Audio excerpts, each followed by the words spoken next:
रसूल खुदा ने बताया था सादत के लिए एक चीज़ कि इंसान का घर वसी होना चाहिए।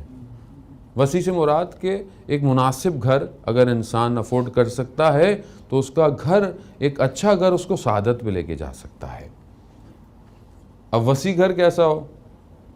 जितना इंसान अपने आप से अफोर्ड कर सके बेहतर। तो उसकी वजह क्या है? देखें, उसकी वजह आज आप अपने आप पे रखें, प्रैक्टिकली क्या है कि हो सकता है आप पूरे दिन में 8, 9, 10, 12 घंटे काम पर हैं, लेकिन वो जो आपके घर के नुमाइंदे हैं, इसमें आपकी ज़ौजा है, उसके आपके वालिदैन हो सकते हैं, बच्चे हो सकते हैं, वो काफ़ी घंटे उस घर के अंदर रह रहे हैं।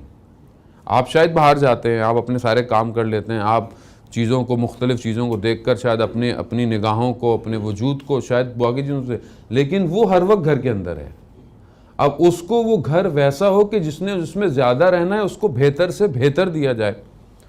हमारे एक सीनियर आलिम दीन थे, एक दफ़ा उन्होंने हमारे उस्ताद को अपने घर पे बुलाया, घर पे दर्स रखा, घर दर्स किया तो उन्होंने कहा कि आगा हमारी ज़ौजा कहती हैं घर में कारपेट होना चाहिए। अब मैंने उनको बोला कि भाई हम तो तालिब इल्म हैं मौलाना, हम कहाँ कारपेट रखेंगे? तो उन्होंने टोक दिया उनको, कहा तुम मौलाना बनने आए हो, वो मौलाना बनने नहीं आई है। उसको घर जो एक हद तक दे सकते हो उसको दो, घर वसी रखो जितना, अगर घर में हयात है, रसूल खुदा भी वो घर जिसके अंदर सहनो पसंद किया जाता है। क्यों? ताकि उस बच्चे को उस घर में कुछ खेलने की जगह हो। अब आप बोले हम तो मौलाना साहब फ्लैटों में रहते हैं, हम कहाँ से सहन दें? तो आप कम से कम अपने बच्चों को हफ्ते में एक दिन पार्क लेके जाएं, ताकि उसको वो नेचुरल, वरना ये जो मशीन और बंद कमरों के अंदर और टावरों के अंदर जो नस्लें पैदा हो रही हैं ना, ये ज़ाहिरन तो ऊपर जा रही हैं लेकिन हकीकतन ज़मीन के अंदर जा रही हैं। ज़ाहिरन हम इसको देख रहे हैं, परवास कर रहे हैं, लेकिन इखलाकी तौर पर ये सारी चीज़ें तनज़्ज़ुली की तरफ जा रही हैं। हम सांस दें। दूसरी चीज़ जो सादत की, रसूल खुदा ने कहा कि एक अच्छी बीवी होना इंसान को सादत पे लेके जा सकता है।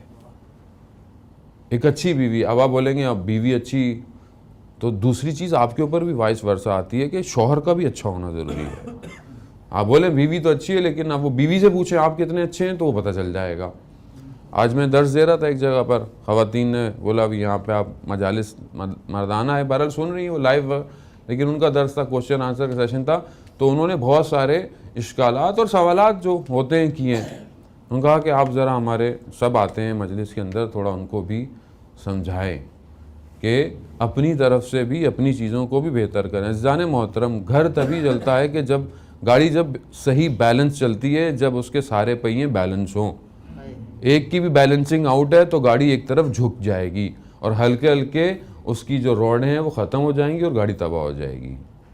आप सामने वाले से तवक्को करें कि वो सही रहे, लेकिन मैं कितना सही हूँ घर जाकर या बाहर जाकर, ये बहुत इंपॉर्टेंट है। मैं अपने हिसाब से अपनी चीज़ों को अपने हिसाब से, आजकल जो मीडिया है वो ख़ातून को बिल्कुल, जब दूसरी तरफ उसके हकूक़ की बात करता है तो उसको बिल्कुल फेमिनिज़म की तरफ लेके चला जाता है, यानी उसको आज़ाद कर रहा है कि तुम्हें किसी की ज़रूरत नहीं। इसी वजह से आज माशरे के अंदर जो टकराव आ रहा है, माशरा जो टूटता जा रहा है, जो फैमिली स्ट्रक्चर वेस्ट दे रहा है, उसमें कोई घर सआदत पे नहीं पहुंच सकता। क्यों? क्योंकि उनके यहाँ कोई बैलेंस लाइफ नहीं है, सिंगल पेरेंट्स की ज़िंदगी लोग गुजार रहे हैं। आज हमारे माशरे में भी वही होता जा रहा है।